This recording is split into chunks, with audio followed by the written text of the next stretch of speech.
Hello everyone, a very warm day to you. I hope your day has been going great. I remain your humble host, Becky Usoro. It's that time of the show.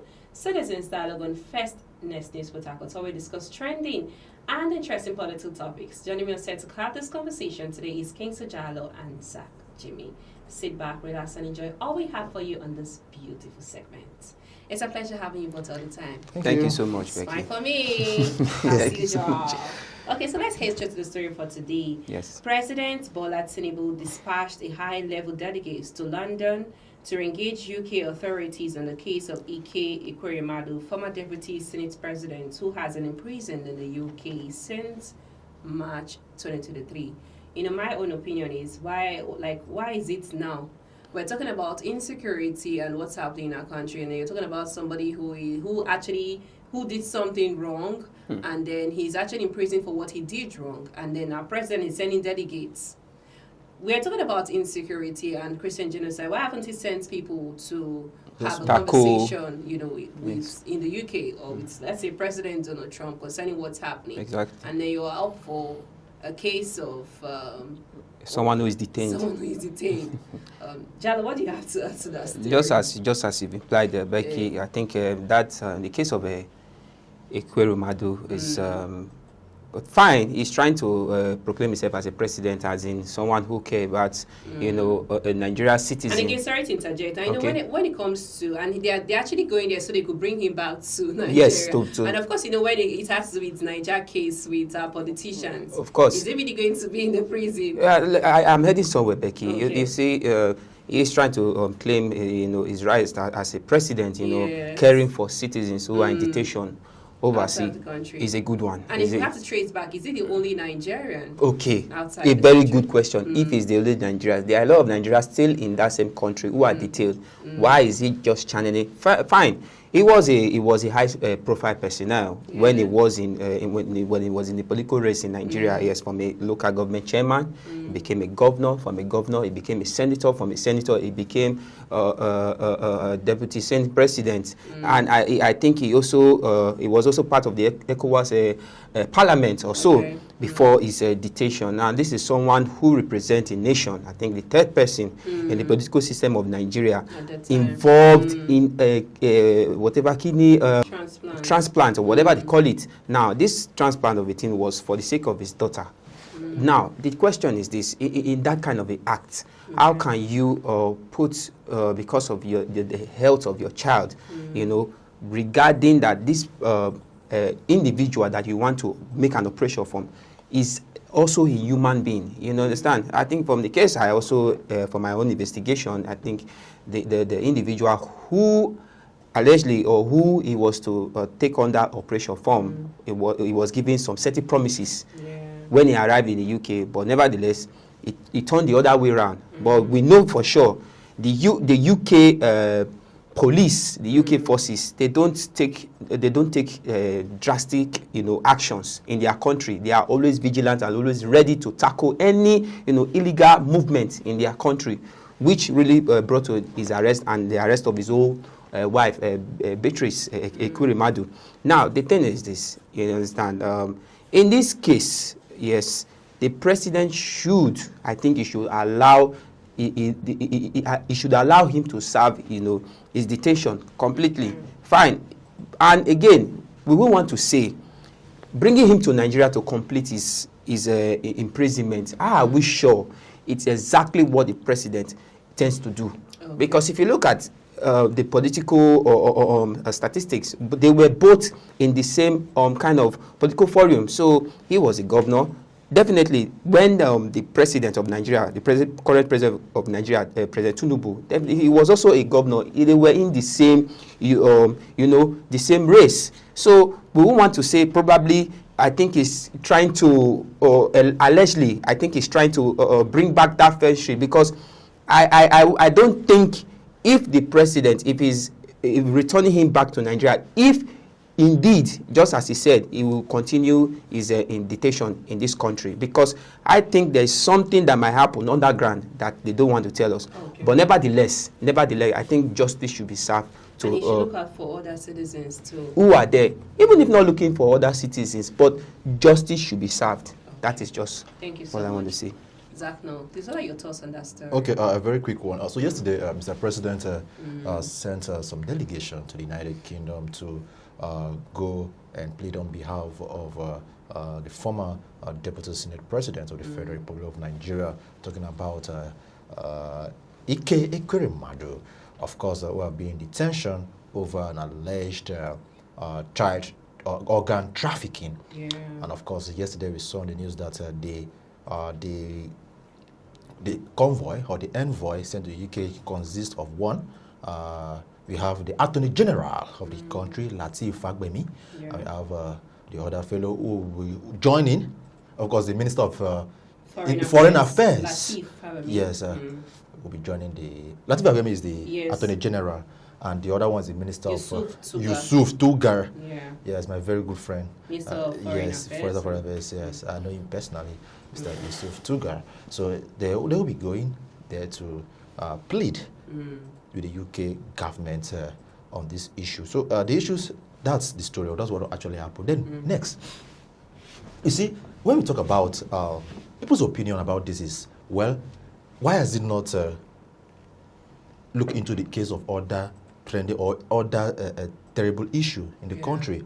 Is this a form of putting a square peg in a round hole, whereas we have other delicate issues that needs immediate attention? Yeah. But we've not had this concerted effort by the presidency. However, we are now seeing the president overstretching to somebody who is in the UK to go and plead or bargain on his behalf. But but that's what people are talking about. But then let's come back to reality. You see, everybody works with their law.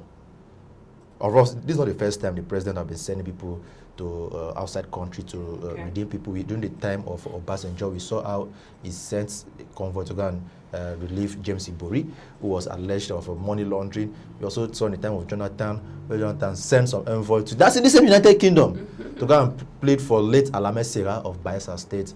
And then in Tinubu administration, we are now seeing envoy sent to that same United Kingdom. But instead of that, there were no, as in ordinary citizens of our country who probably were in the same place with them.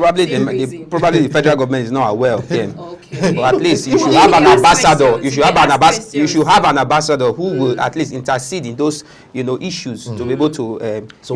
That's true. If you have an ambassador who can intercede in issues like that, it will be of a better note. But on this instance, the presidency will look out for according to your high-profile people. Right? It's not looking out for the high-profile people. Obasanjo sent people to go and for plead for James Ibori. Jonathan, your very good ally, sent some to go and plead on behalf of Alame Serah. From the state governor of Bayelsa. Yes. For his own is trafficking as well. And then Ekweremadu this time around. Now look at those are the past. And did we see their repatriation? Yes, this Ibori came back. Alame Serah, he came back and he died.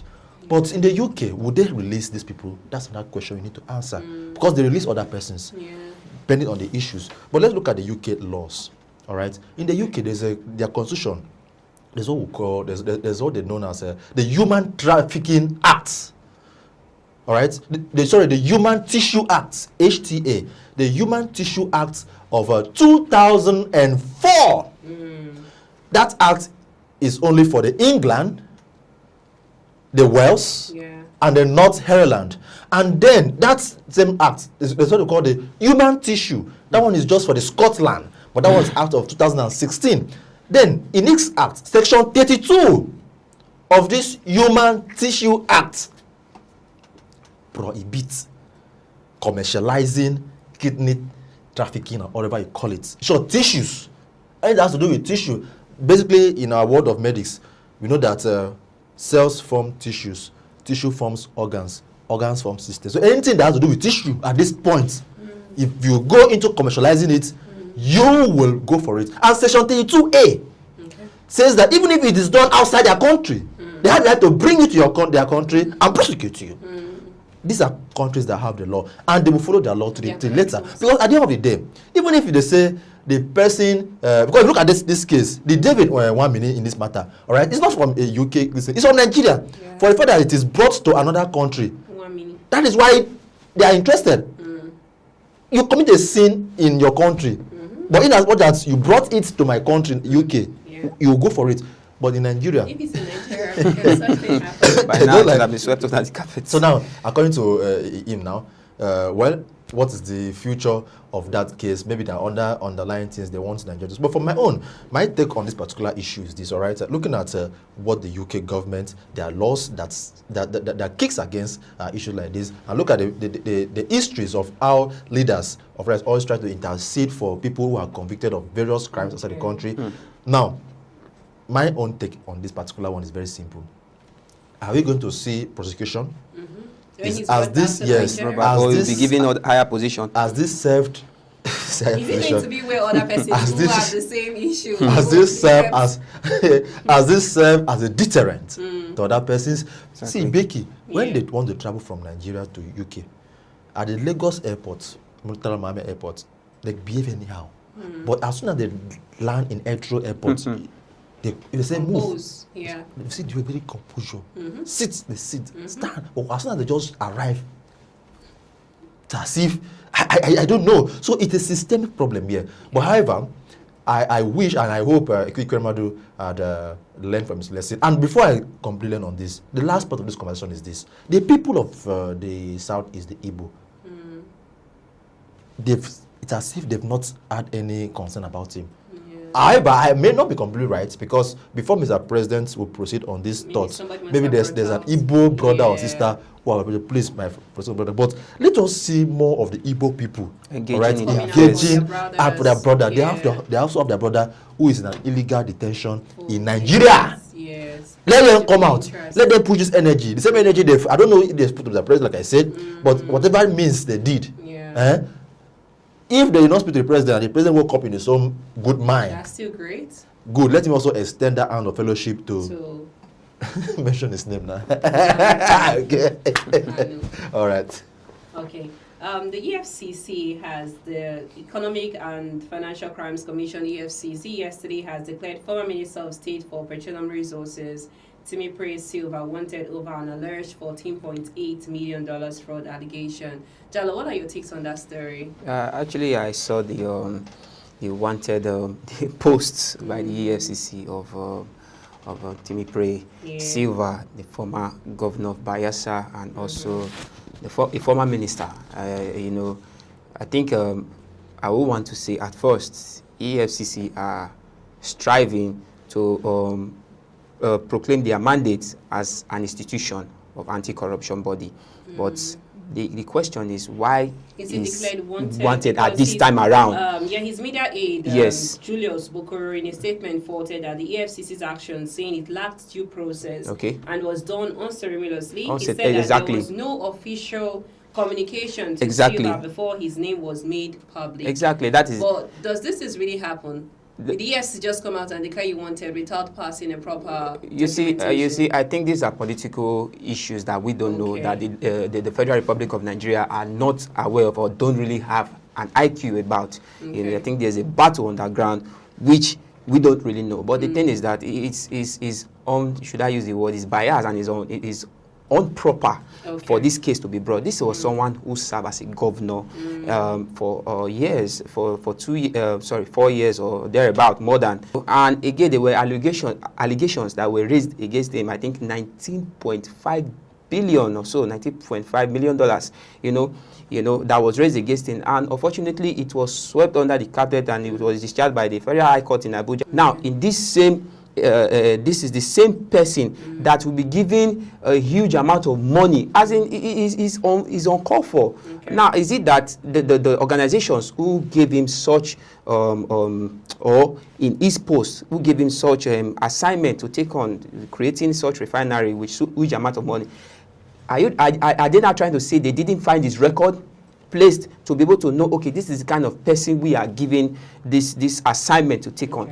Because if they have done so, definitely such amount of money will not be given to him. Now, aside that, right now, in the case of this minister, you see, like I told you earlier, it's a political issue. You understand? Initially, he was accused of coup allegations. Then I think his refusal.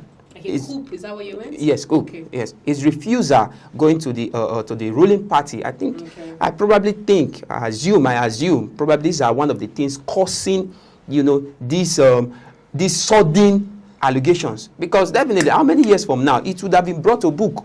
He would have been tried. He would have been brought to custody, because that is an huge amount of money.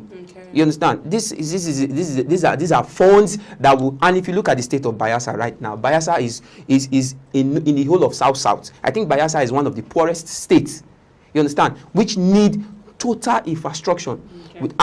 From his own tenure, even to the present tenure. If you look at it, yes, if you look at the state of Bayelsa, you will definitely find, even if they have an oil refinery, is that the only organization that will sustain the state of Bayelsa, where there is no good job, no good road, where people lack good amenities which other states are benefiting for. So if he will be found, he should be brought to book and be able to sort out this this menace. Zach, no. Briefly on the story, please. Okay, yesterday on the Andrew, the Economic and Financial Crimes Commission issued a warrant notifying Nigeria that the former governor of Bayelsa State, talking about His Excellency Senator Sylva, wanted over an alleged diversion of funds meant for refinery in Bayelsa State of Nigeria. And this has raised so many concerns from netizens and concerned Nigerians, asking the prerogative of the timing of this particular issue. Others have thrown in their support, others have weighed in their ideas. Some opinions on the general streets of the Nigerian will say, okay, he was once a detainee, because he was he have had his days in court over alleged misappropriation of funds, and he has always have his way out as well. And he was a serving senator at the time, of course he became a minister. So this has drawn so many controversial thoughts of people thinking if the EFCC are being used as winch hunts to winch hunt him, since he has refused to join the APC. But let's look at the history of this particular person called Timi Percival. Look, during his time as a governor of the state, what was the economic value of the state at the time? All right, how much was generated in the state, and what was the state of infrastructure he spent? So because of a lot of that, I don't want to go into detail of giving you step by step of his achievement. However, we had also a president of the country who is from that same state. You're a very good friend. Who didn't even do anything for the state. In fact, at the time, they almost want to burn his house. So I think Bayelsa State are suffering from poor leadership. Look at the likes of Enikin Lekpobiri, who is the current, was the Minister of Petroleum.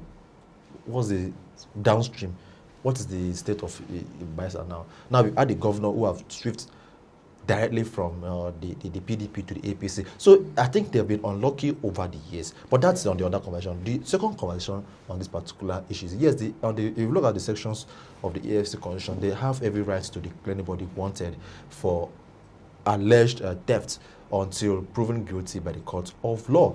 But my own take on this particular issue is that before you issue, before you place somebody on a watch list, all right, first there are processes. If you look at the EFC law, there are processes. You first of all apply to the person, and upon the person rejecting rejecting appearances, that's how you can have process. But since the FCC may not or will not come out to tell us their processes, I hope this process were all carried out before you put out that man's image on the social media, because he may come back tomorrow and then sue the EFCC for an allegation. Yes, so which is not too healthy for the anti-graft agency. But however, it was in the same country. Nigerians were saying, oh, they came in to say there was a coup. Nobody was a coup. Before you know, a young man traveled. He traveled from Argentina. I think he's in Dubai or India now. Yes. And his brother was arrested allegedly. Even his drivers were arrested. So when we have to story like this, and all of a sudden we now see declare wanted. Is it declare wanted for this particular issue? Or another thing? Or is it that cool? Because if it is the same issue, the $14 million is not today something. Okay. It's not today something. Why didn't they do address that ever since? Why all of a sudden? Because he wanted to plan coup, allegedly. That's why we are now remembering that you've sinned. That means that's what the APC do. By the time you mess up, they will go and look at your sin of 2001. Browsing your And then past is that LD for a government? I am saying I'm totally condemning Sylva. If that alleged amount is actually true, I will not be happy with him, because that money would have gone a long way to the state or refinery, or have generated more income for the state. And that's on him. I wish he will be called to justice. And on the EFCC, I wish they are not using him. They are not using their agency to wage hunt. Okay. So that tomorrow, and thirdly, let us see a finalization of this story. We should not be hearing news of, look at how that's what I did for Yaya Bello. Yesterday, I saw on the news that they've adjourned his case. Is it to November 23 or the case may be? Let us have a finalization on this thing. Let us not just hear the news, and then over there you will now say to me, Percival contest for president in this same country. Thank you so much. It's still the show, Citizens Dialogue on First News Port Harcourt. I hope you're having a great time with us. Let's go for a short break. I am Becky Usara.